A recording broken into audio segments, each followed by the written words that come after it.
প্রকৃতি মা যা যা দিয়েছে, কয়লা চুরি, বালি চুরি, আয়রন ওর চুরি, মোরাম চুরি, ম্যাঙ্গানিজ চুরি, পাথর চুরি, কারা করছে? শাসক দলের ঘনিষ্ঠ। ভাঙা সাইকেল চড়ত, বিএমডাব্লিউ ফরচুনা ছাড়া চড়ে না।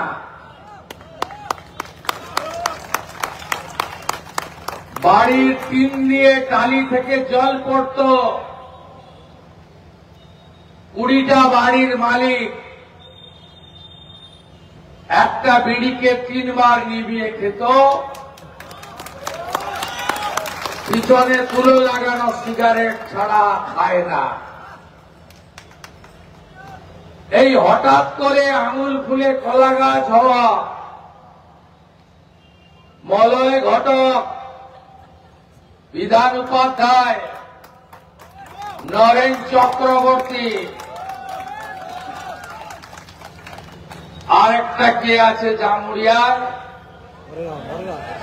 আরে ওটা ঠিক আছে, ওর বেটাই হচ্ছে সবচেয়ে বড় কালওয়ার।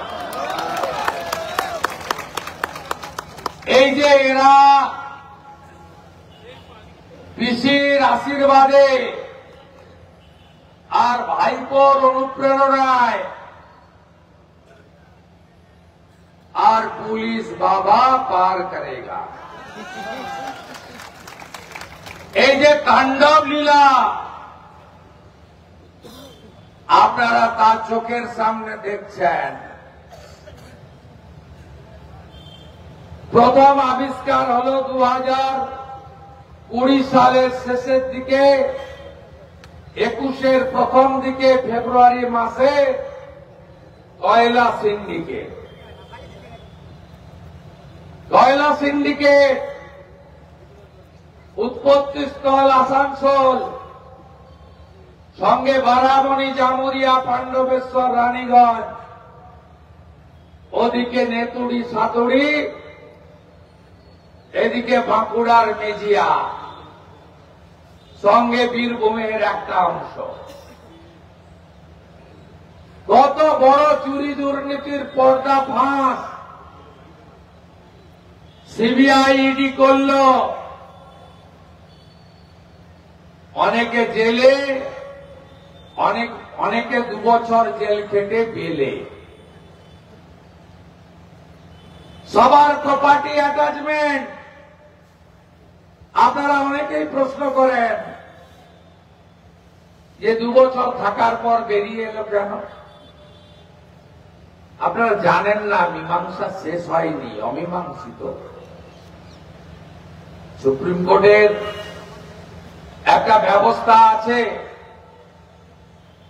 যে ধারায় গ্রেপ্তার হয় বা চার্জশিটেড হয় তার যদি 1/3 জেলে খাটে আর যদি বিচার সম্পূর্ণ না হয় তাহলে তিনি বেল পাওয়ার অধিকারী। এরা 2 বছর যারা খেটেছে, এদের আরো বাকি আছে 4 বছর। 1.5 বছরে যে বেরিয়েছে তার বাকি আছে 4.5 বছর। যেমন অনুব্রত মণ্ডল, যারা এখনো যায়নি তাদের যেতে হবে 6 বছর। সব প্রপার্টি অ্যাটাচমেন্ট হয়ে আছে, সব অ্যাকাউন্ট ফ্রিজ হয়ে আছে। চিন্তা করবেন না, তার নাম নরেন্দ্র দামোদর দাস মোদী। না খাউঙ্গা না খানে दूंगा।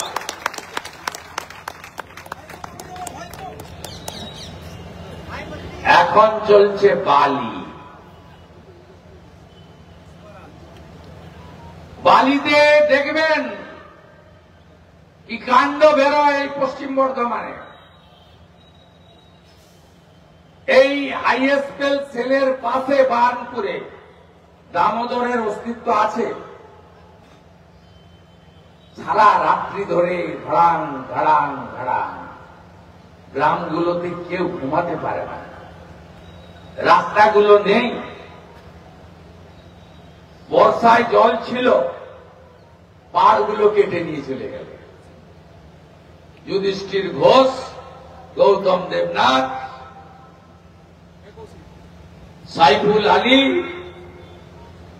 আউস গ্রামের লালন থেকে সিউড়ির জাকির আর নেতা সৌরভ রায়। আপনি ভেবেছেন এই মালটাও আছে, ইমতিয়াজ নাকি নাম, এটাও এখান থেকে বেরিয়ে ওখানে ঢুকেছে বালি। কোন আইসিসিপি বাঁচাতে পারবে না। ডুপ্লিকেট চালান পুড়াচ্ছেন, ওড়ানোর আগে কয়েক বস্তা আমাদের কাছে এসে গেছে। ভেবেছেন কি সবাই কি মেরুদণ্ড বিক্রি করে দিয়েছে নাকি?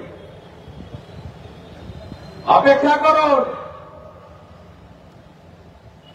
সবে তো সকালবেলা, ভোরে হয়েছে কয়লা, সকালে হলো বালি, দুপুরে হবে পাথর,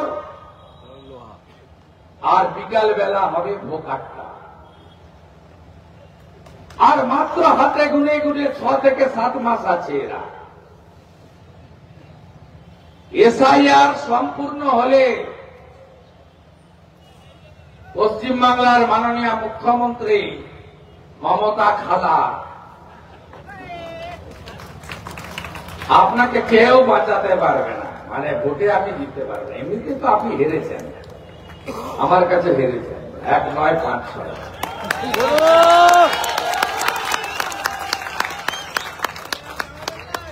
একদম ভেঙে ঘুরিয়ে দিতে হবে সিন্ডিকেট। মাননীয় ডক্টর পার্থ চ্যাটার্জি, 150 কেজি তার ওজন, তিনি মহাসচিব, তিনি খালা মমতার পার্থদা, তার সব বান্ধবী হাঁটুর নিচে বয়স, তার মেয়ের থেকে ছোট, অসংখ্য বান্ধবী। নিজের বাড়ি থেকে টাকা রাখেনি, ওর পিতার বাড়িতে রেখেছিল, 51 কোটি সহ গ্যারেজ হয়ে গেছে। এখানে কি হয় দেখছেন, পথে পথে 26,000, আরো 40,000 ঝুলছে। আপনি লজ্জা রাখবেন কোথায়? পশ্চিমবঙ্গে রেল পরীক্ষা নেয় না জানেন? বাংলাতে রিক্রুট হচ্ছে, south eastern, eastern, north frontier. আপনাদের এখানে রেলে যারা পরীক্ষা দেন সিট পড়ছে কোথায় বলুন তো? ঝাড়খণ্ডে, বিহারে। আমাদের ওদিকে মেদিনীপুরের দিকে সিট পড়ছে উড়িষ্যাতে। তাই এখানে পরীক্ষার হলও সুরক্ষিত নয়। দেখলেন না বাউন্সার গার্ড দিচ্ছে, 9 বছর পরে এসএসসি হলো। সুপ্রিম কোর্টের গুঁতায়, মমতা ব্যানার্জি করেনি। বাউন্সার গেটে গার্ড দিচ্ছে। কেশপুরে তো তৃণমূলের লালচুল কানে দুল, তথাকথিত লুটেরা, যুবা তৃণমূল, তারা চেকিং এর দায়িত্বে। মূর্খরা সই করতে পারবে না, 4 পাসও করেনি। এইরকম হয়, অন্য রাজ্যে হয় না। আমরা এখানে এসেছি আজকে দুটো জিনিস করার জন্য। এখানে আধুনিকীকরণে প্রচুর লোকজনের কাজ দিতে হবে, কাজ পাবে, কাজ দিতে হবে বলবো না। সেটা হলো এখানে ঠিকাদার সংস্থা, যা মলয় ঘটকের কথায় চলে। এখানে ঠিকাদার সংস্থাকে তৃণমূল তার শাখা সংগঠনে পরিণত করেছে। এখন তো আবার যার বাড়িতে ইনকাম ট্যাক্স রেট করেছিল, যিনি 5 মাস হাওয়া হয়ে গেছিলেন, ইমতাজ সাহেব, তিনি কি এখন ঠিকাদার সংগঠনের নতুন সভাপতি হয়েছেন।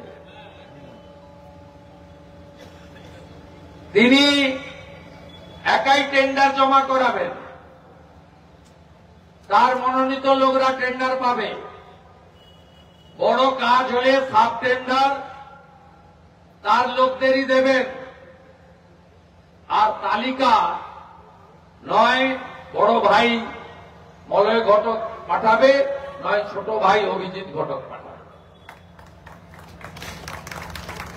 এই ব্যবস্থাটাকে আমরা বদলাবো।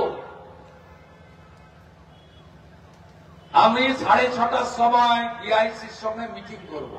10 জন লোকাল লিডার থাকবে আমার সাথে। সব অনলাইন করতে হবে, সব ট্রান্সপারেন্ট করতে হবে। কোন ইউনিয়ন গিরি চলবে না, কোন ইমতিয়াজের ঠিকাদার সংস্থা চলবে না।